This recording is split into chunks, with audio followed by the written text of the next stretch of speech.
Hello, Peter. Hello, Jerry. How are you today? I'm good. I'm really good. It was a busy week, but I feel good.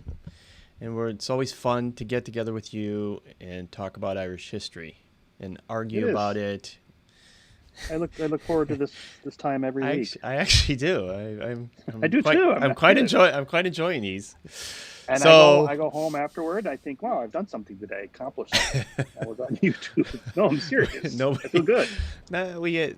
nobody watched us, but we were Told you basically the on a state of Zoom my call. life right now. That It's this is my basically accomplishment. It's basically a Zoom call between you and me. But that's all right. Someday this will be so full of people. It'll be fun. We'll look back on this. So When what are somebody's we writing what my biography, they'll look back at this as my formative years. So what is this live stream about, you ask, Peter? I know you asked that. Um Well, I don't if know. you're Do you going to want me to shoot it, answer it or are you going to ask I it? should give the response that you asked. Well, Well, we're I just was going to review what happened in Irish history around this time. We tried to do day and then even week, but um, it's difficult to find something specific to the day each time we're here. So and what we're whatever finding happens, what I'm actually finding everything about happens on Irish a Sunday. what I'm finding about Irish history is a lot of it is tragedy. It reminds me It of is tragedy. is it That's the story. Yeats's quote that's the Irish have an abiding sense of tragedy that's temporarily, now I'm butchering it. But anyway, there's a lot of it's It tragedy, it is, seems like. and if you ever travel to Belfast, which I have, it's part of the everyday discourse. It's Still, part of their identity. still. It's Oh, a little bit sad, that but is a little there sad. you But have it. anyway. So anyway, this is supposed to be a friendly community. If there's, let me look. Is there anybody, do we have, oh, we have two people watching. So whoever the other, or is that you or me? That's me. Okay, so there's two people watching. It's me and you. I But wanted to give some. I wanted to if give us some statistics. that's right. It's a friendly conversation for community building, and if you're catching this on the restream afterwards, after we've gone live, we would invite you to hit subscribe, hit the notification bell, and when we do go live on Sunday, we would love for you to join us and join the conversation. As I say there on the screen, we're enthusiasts, not experts, and we really actually it would be a lot of fun to have people chime in, tell us they're wrong, tell us what they know about it, tell us what they're curious about. And we'd love to include Yeah, you in the fill in the conversation. gaps. Yeah, absolutely. So, but until then, Peter and I will just talk amongst ourselves.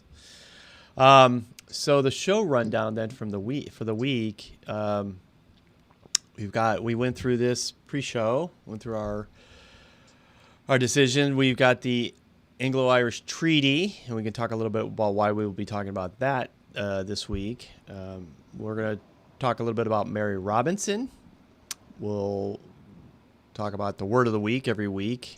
We did talk about having a piece of artwork for the week, but I didn't grab one this week. But I would like to have like a once a week, just have just a piece of artwork that we highlight, that's from an Irish artist or from history.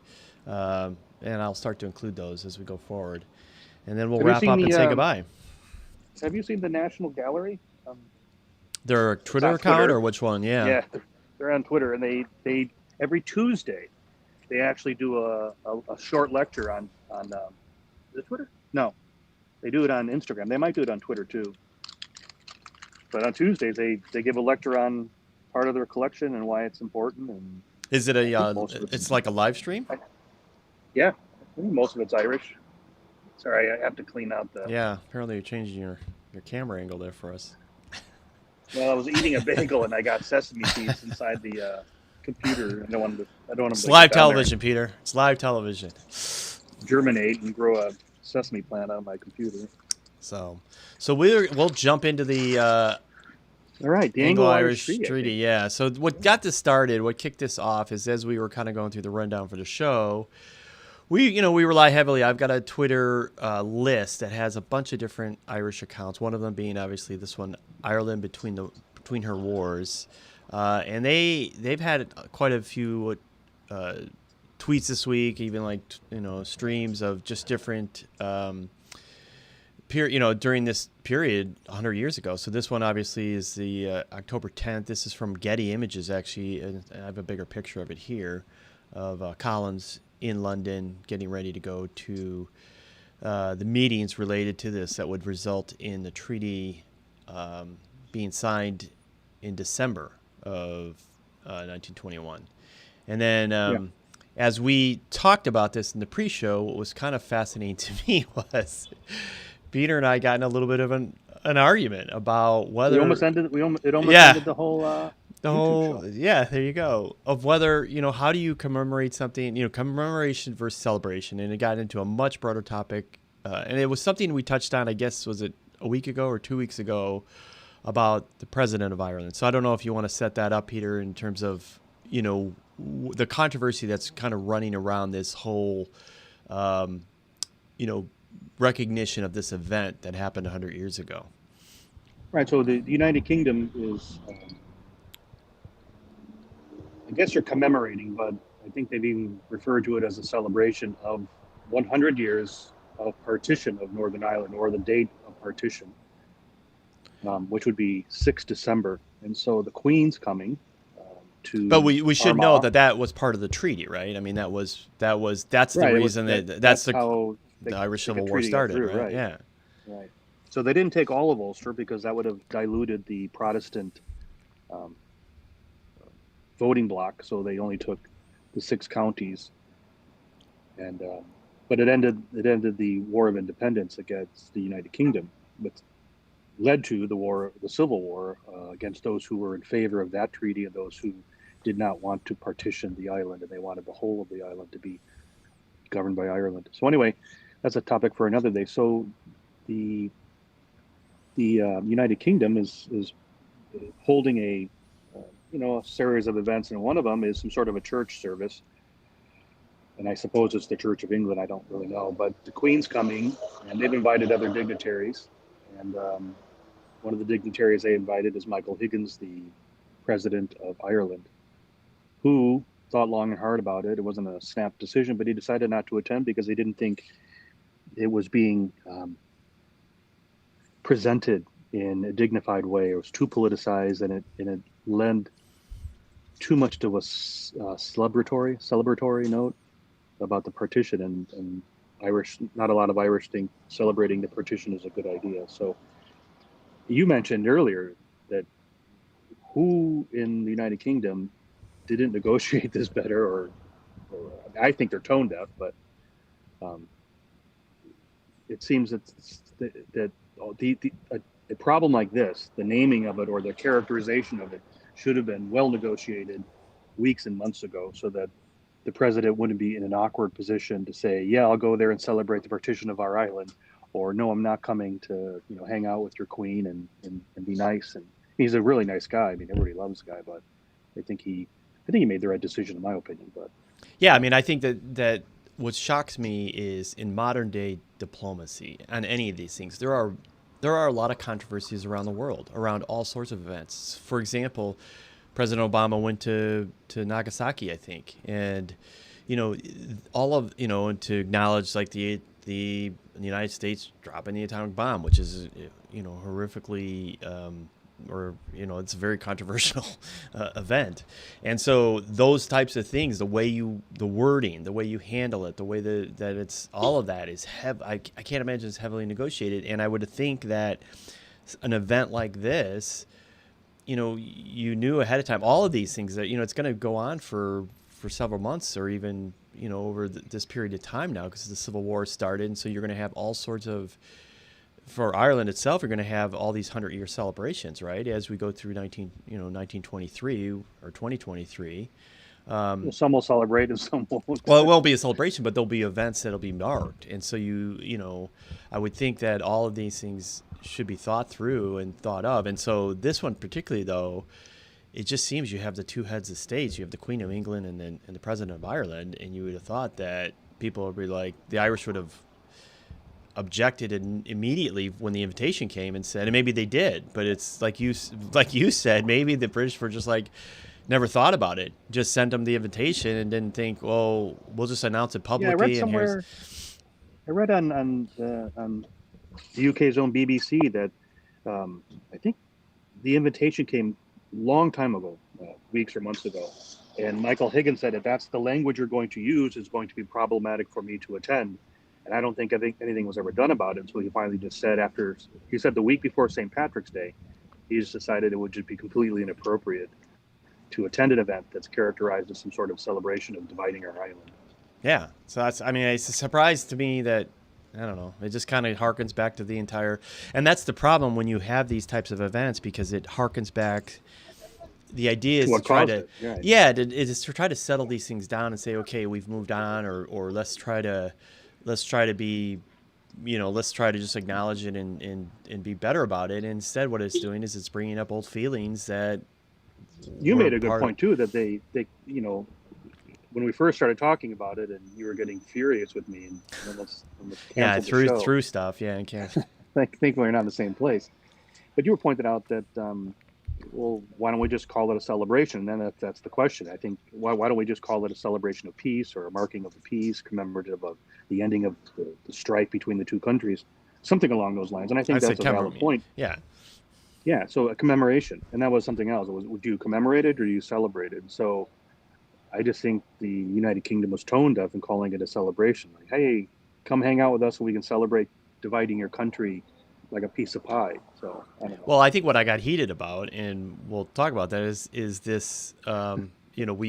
We have this photo of Collins in London and going there. Great photo, by the way. Yeah, they are. There's some great ones. Here's the. There's actually this account.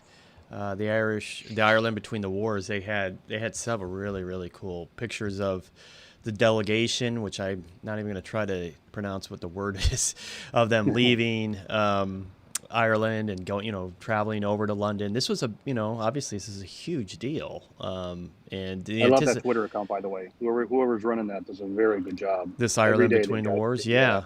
I mean, they've grabbed some great, this happens to be from Getty. You can see it's watermarked here. So, but then I think is it this one too? This is, the same account where they're talking about. That's a famous Michael Collins photograph. Right, of him. I think the broader picture, if you didn't crop in, it's him talking to a crowd. Yeah, big crowd. He's got this fiery, passionate speech that he's giving. I think Liam Neeson actually recreated that. Yeah, in the movie. Yeah, it's great. I mean, it's great. It shows his passion for his cause. So, but I think what I was saying was, and I think where we had disagreement is that Collins to me is this huge hero, and I'm like, well, if we're not going to call the treaty progress, why can't we celebrate that? And you're like, well, your point of view was the exact opposite. You said, well, you partitioned the island. It's like you stole my car. Oh, great. You gave it back with one less tire. Or I mean, that's a bad analogy. I don't want to, but you gave it back.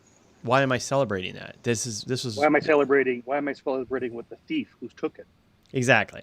And so I was like, but still, can't we celebrate the fact that there was an advancement in rights and civil rights for what we had was a miscommunication about what we were talking about. You were talking about the event and why can't we celebrate the success? And I say, well, that's the reason why Michael Higgins isn't because of its success. It's going because it's been couched in terms of some sort of great celebration of partition, which isn't something that which brings up very hard feelings. I didn't even grow up in Ireland and I have hard feelings about it. Yeah, I mean, the more you think about the principle of it, and again, the more you think about the family history, which I think for you and I, or at least for me, I think about, the underlying reasons why so many Irish had to leave Ireland to find better economic opportunity. And not that I'm sad that they came to America, but I feel like, well, had they had better rights and better ability to own land and to be able to build wealth, or to at least try to take care of their families, maybe they could have just stayed, and maybe they had self-government and things like, that's all economic and that's important stuff too. Right. What about the culture? I didn't get a chance to grow up learning to speak Irish. I live in Arizona and there's always some tension and movement to get more Spanish language courses, and if you go to California, you've got the Asian settlements that have Vietnamese and Thai, and they want their languages used in school too. They're talking about it just kind of frustrates me, I guess, maybe angers me a little bit that that conversation never could take place because the Irish were forbidden in their own islands from learning it, so it didn't get passed along as something important. Even to this day, it's not considered important by many Irish. They just rather learn English because they quote a dead language, which is just infuriating that they would say that. So, I mean, the economic deficit that the UK's oppression caused, or England's and then the UK's or Britain's oppression caused, is only part of the story. I mean, there's a whole cultural deficit caused by their misrule of the island. Language, music, writing, playwrights, and the whole bit. No, I mean that's Anyway, that's an excellent point because I'm always more the practical, like, hey, I didn't, these these opportunities aren't there, but you're right. It has this much deeper impact on culture and on identity and on the ability for you to express through generations the importance of what it means to be Irish and what, all of that. And you're right. And I think we, in some ways, or at least I think I demonstrated as being an Irish American, I struggle. And this is part of the reason I like doing this with you is I struggle. I'm in my 50s now, my late 50s, and I'm just now trying to learn about something that I should have been learning about when I was 5 years old on, culture and language and music and the history of it. I struggle with a lot of the history in this. It's kind of, again, this reason I kind of want to do this is because I learn every week something I probably should know. A lot of the topics we cover are like, I'm studying on it now because I never learned it because being an American, you didn't get to learn it. well, yeah, and I mean the fact that our grandparents left Ireland for a better world, a better life in America, it's wonderful, and America's a really cool place for things like I'm that. very lucky, yeah. But they came to America and they were oppressed as Americans. They were um, immigrants. And wave after wave of immigrants, whether they were the ethnicity, Germans, and then the Irish, and whoever, they get oppressed. They're different, and so they get treated differently by Americans.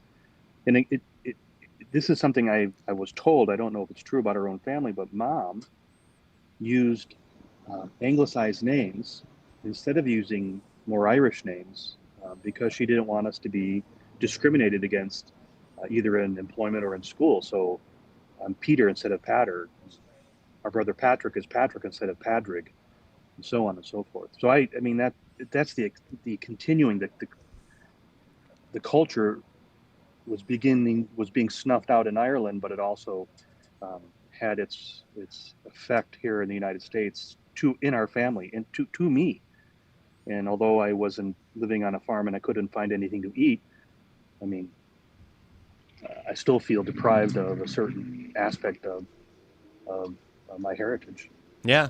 No, I mean I actually didn't even know that. I didn't know Mom wanted to use but I mean, I think that's also part of the assimilation of waves from, like you Yeah, said, the Europeans, the Irish, the Italians that came to the United States, and then ultimately like the Vietnamese, and now people from Latin right. America, all coming in. They're always seen as these outsiders or people who are invading the country or who Taking our are jobs, they're not true Americans, taking which the is agricultural job that you'll never find any yeah. white American to take. So Right, and they're also not true Americans, which is like, okay, really? And then we're not even.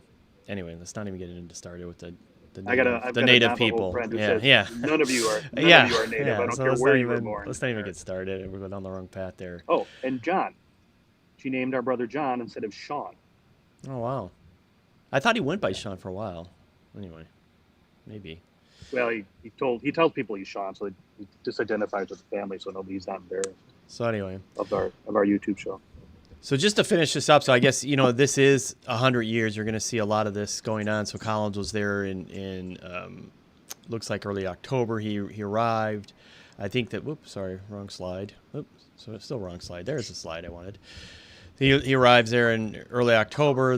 They have this negotiation, and this will go on until what you said, 6 December, Peter, is when 6 December is when the Constitution of the Free State was royally proclaimed to exist, and so that's when the Irish Free State came into existence. And that comes from the signing of the treaty, though, right? I mean, so the treaty by royal proclamation by the Queen herself, or I guess would have been King back then. Right, but what triggered that was George V. There was actually a photo of him earlier, which I didn't put in just because. So I think that, just kind of wrapping this up is it's going to be kind of an interesting time. I'm going to kind of delve into this as this goes forward with the different events, and there's a lot of events online too. I know that I think it was the National Library has an event where they're going to have a discussion of all of the happenings that are around this centennial. And I think there'll be some good discussions, a lot of learning opportunities, or at least learning opportunities for me. So I would, we have a Twitter, there's a Twitter list that I build, which is a group of Twitter accounts. And I'm going to slowly continue to try to build that. And I know we rely heavily on that, but that's what it is. So if you want that, a link of that will be in the description below this YouTube video. So I think it's a great jumping off point for a discussion. Exactly. I'm clearly not versed in Irish history, so if you're watching this in replay or you join us on a live show, this is the kind of stuff we would love to hear from people who have more knowledge. And jump in. Fill in the blanks. Would love it. So, all right, the next thing we wanted to talk about was this event that happened October 9th, 1979, so 42 years ago. This is from the Twitter account, This Day in Irish History, another great account. I think you mentioned it last week or the week before. Whoever runs this account actually has a book, right? They've published a book now. So anyway, that's this account. Yeah, I think This Day in Irish History, they just published a book, and I did notice that their tweets kind of got smaller. They became more like teasers, and before the book was published, they were fleshed out more detail, which is fine. And it's modern marketing. Buy the book because I think it's great, and I love the guy's work or the girl's work or the woman's work. Whoever wrote this book, it's really good stuff. So yeah, this kind of blew me away. And you were talking about women's rights too when we saw this, and I can't believe that in 1979 a woman in Ireland had to go to the European Court of Human Rights to get her free legal aid, somebody to represent her in court to get a legal separation from her violent husband. So why would she not have any money? Why couldn't she pay for it herself? Why would she need free legal aid? Well, I mean, in 79 in Ireland, I mean, this man particularly held the purse string, so he wasn't going to pay somebody to represent her so that she could leave him. But I don't know how she got. So, anyways, she got Mary Robinson to represent her, and back then Mary Robinson was a barrister, or she had to be a barrister. Well, maybe not European, at least a solicitor. And so she represented her, and she won the case. And so Josie Airy was given legal aid to pay for a lawyer to represent her in a separation case. Now, I don't know the end of the story with Josie, but Mary Robinson became president of Ireland in the 90s and oversaw was in her tenure that the Celtic Tiger took off in Ireland. And then she's really cool. I mean, I've seen her talk, and she ended up, after her stint in Ireland as president, she went on to be the Secretariat General of the United Nations as well. So she's kind of a mover and shaker. She's pretty cool. Yeah, and so also from 1990 to 1997, as you said, that would have been the period of time that they did the Easter Accords that, was part of the kind of settling down the violence, the troubles in Northern Ireland. That was signed in the mid-90s during her presidency. So 98. Or was it so it would have been after. Sorry, I'm wrong. I thought it was 96, 98. Well, so it was after. The negotiations were going on, so she for sure had. In fact, she's credited with transforming what was conservative politics, or the office of presidency, anyways, just kind of a low level, still pretty ceremonial, got some functions, but she kind of liberalized it and made it a little higher profile when during her tenure.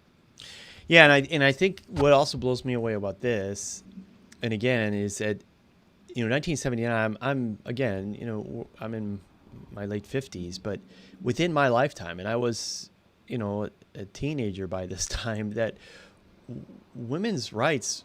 This is not like ancient history. These are like fairly modern things that women had to fight for, and I guess it, now looking back, it kind of blows me away that like.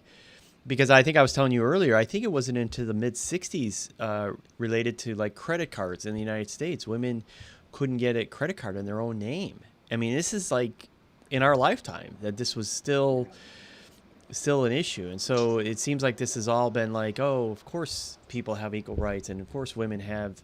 But no, it wasn't. It's all taken for granted now. Totally. And people like Mary Robinson were probably called very vicious names at the time because she was not staying in her lane or not, how dare her, stand up and try to demand rights for a female. So it is, these people are heroes when you really think about it. I misspoke, by the way. She was the High Commissioner for Human Rights, which I think is an even more important role than the Secretary General, who's more or less an administrator. And she was outspoken in her position, even criticizing the United States' use of the death penalty in the turn of the century. For sure. I think that's good. Yeah. For sure. I don't know much, again, I didn't get a chance to really delve into this case very deeply, but I guess I don't really understand the whole legal system in Europe. Like, why did they go to the European Court of Human Rights? Why wasn't this decided by the I don't know, is there a Supreme Court in Ireland? Did we talk about that last week with the four courts? Yeah, there's certainly a court system, and I think there are two ways to get in front of the human rights. One is direct a petition, right, and the other is to exhaust your appeals in your own jurisdiction. And then she probably went on to the Court of Human Rights after that. So would I be correct in saying that by going to the European Court of Human Rights, I don't know at the time how the status of European integration, but does this mean that this ruling had impact outside of Ireland? Did it have impact for people in France? Precedent for the European Union. At the time, even then, I didn't know. I mean, in 1979, I don't know how integrated it was. So does this mean this was law for England? Is this law for France and Germany? And right, it was, and that's why. I mean, that makes it even more impressive. Yeah, true. Well, it's kind of like, it's not a direct correlation or analogy, but it's like the United States Supreme Court. It's for all states. You decide against one state, you're going to decide against all states. Right.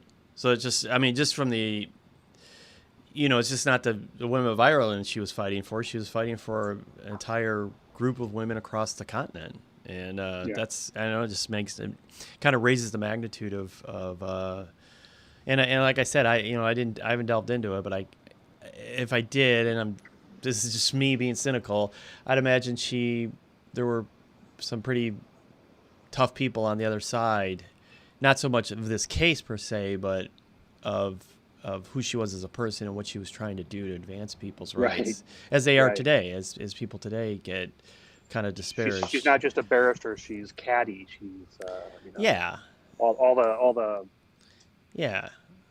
It's like who would want to, and then it's always very vicious things like who would want to date somebody like that, or who can't imagine what her husband has to deal with, and it's like all that really, I don't know, just personal vicious things that come out when you get these kind of situations. But anyway, so it's nothing about her and everything about the person saying it. Of course, of course. Yeah.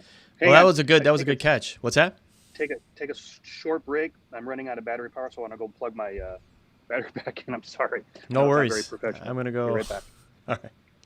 So I am here by myself. So I'm gonna go down back to. I don't even have a slide for this. I can still hear you. You can? All right. So we'll keep talking, because the next thing we were gonna go to, we were transitioning out of Mary Robinson, which is a very, very important story, but we were gonna go into the word of the week, and we had a discussion earlier about what that would be, and we went through a bunch of different ones. I was just trying to think of seasonal words that we could use, We like already did like I the did. months. Yeah. Yeah, we did the months, we did the season, so autumn. We also did. I was saying pumpkin, but you said that word is not unique necessarily, It's pumpkin. Yeah. yeah, which kind of surprises me. Does that just because there were either no pumpkins in Ireland natively, and so maybe the word never came about until it was There are anglicized? squash, but Yeah. no, there are squash, and in outside the United States, people will refer to squash as pumpkin, no matter what it is. You know, Oh, really? So it's we, just yeah, I was just watching a guy in Spain, and he referred to what we would call not acorn, it's the butternut squash. He called it a pumpkin. huh. He was making pumpkin soup. So, Well, I'll have to do the research on pumpkin after this. But the word of the well, week this week we'd finally decided on was, go ahead and say it, Peter. so I'm learning the pronunciation. So the R, because it's between two broad vowels, it's going to have a little D sound to it. So an or anra, anra, anre, anre, anra. And then the second one, same thing. Glassry. Glassry. So the first word's soup, Anra. right? The first word is soup, and the second word is vegetable. Yeah, they reverse it like many Like of the Spanish, Romance yeah. languages. So vegetable soup. And the reason this came up was because I'm making some soup today. We're as Peter mentioned earlier, we're in the desert in Arizona. It's been super hot, as it always is during the summer. And we are finally getting into the fall, which it's cooling down, and it's a time where soup is a good choice for a meal. Well, I mean, it's we're heading into the middle of October, and our days are the high today will still be probably in the 90s, low 90s. I thought it was in the mid 80s, which is what, about 32? 28 is Oh. 28 is 28. If you flip it, it's 82. So that's how you know what 82 is. Oh, yeah, and I think that's about where we're at. So it'll probably be in the 80s. And then at night, So though, we're getting down into it's the going to be 28. Yeah, it's going to be 28 exactly today. And then, but this morning I got up and it was chilly. I had 60s. Yeah, for us it's chilly, right? Really nice. Kind of our lows are double in size. Yeah. Yeah, so that's great. I mean, and actually this brings it up. If maybe we should have a recipe of the week that we could download, but I don't, Recipe of the You could week. use your kitchen and cook it. Word of the week. Yeah, that's what we did talk about that. But see, what we could do is fill the show up with so many things that are unrelated to history that we wouldn't look so ignorant. Yeah, it's also we can rely on some other things. So one more time, how do we say this word? Sorry. Anre. Glassary. Anre Glassary. All right. I don't know if I'll remember that. But... Sorry to all you Irish speakers. No, come on, and we would love to have people come on and explain it to us. We're trying. Yeah, I mean, if somebody we're wants enthusiastic to about it. We're hacks. Enthusiastic. We're not experts. We're hacks. That wraps up the show. So we've made it through another week, Peter. It's 35 minutes in, and we've now killed another half hour of our lives. What's that? And anybody who decided to watch this episode, it's a half hour you'll never get back. So, all right. Well, great. I think we're getting better. I think about on this. So next week we'll see. We're getting better in terms of the times. We were only an hour late today versus we said 8 o'clock and we started around 9, a little after 9. So we're gonna try to keep it consistent because we do want people to join us, and because I think that would really enhance the conversation. Even if you're there just to make fun of us or spitballs, it would be fun to have people involved. So if you're seeing this on the restream, like, subscribe, and hit the notification bell so that you'll be notified when we go live each Sunday morning. So with that, anything else, Peter? That's it. Yeah, it's a good show. Thanks very much. All right. We will see you guys next week, or I'll see you, Peter, for sure next week. All right. Bye.